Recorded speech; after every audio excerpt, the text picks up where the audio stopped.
Alright, ngikubingelele ke mthando wezemidlalo ngalesi sikhathi ngibingelele kuphi nakuphi la ubukele khona ke makuthi ke usuku lakho lokuqala ukuyona ke le channel awenze kanje mntana esekhaya awulike ivideo bese ke uyasubscribe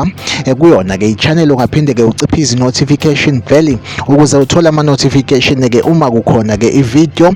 sifakayo. Sikubhekela ke nje ama transfer umazi ke akhona ke kuyona ke i-Betway Premiership sokubhekela lapha ke kuona ke amakhosi i-Kaizer Chiefs ke udaba oluvelayo kuyena ke laphana ke umtawungwe kuthiwa ke laphana ke ijazi lingase ke ligcwale umoya kuyena ke laphana ke umdlali oyi-striker kulona ke iqembu le Kaizer Chiefs laphana ke uRanga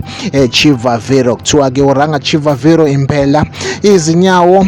zizogcwala ke udaka since uRanga Chivaviro ka afika kulona ke iqembu le Kaizer Chiefs from laphana ke iMarumo Gallants ayikho into etheni ke aseyenzele lona ke laphana ke ikhosi impela ke laphana ke ngayo ke inyanga kaJune impela ke ngathi ke inhloko izohlukana ke nesixhanti kuyena ke laphana ke uRanga Chivaviro sithembe ukuthi ke iqembu uzolithola ngokusheshsha since kuvela ke namahlebezo ukuthi ke iMarumo Gallants engathi ke isa interested ekutheni ke abuyele kuyona laphana ke uRanga Chivaviro ke yona update engiyiphethe ke njengamanje like ivideo ke usubscribe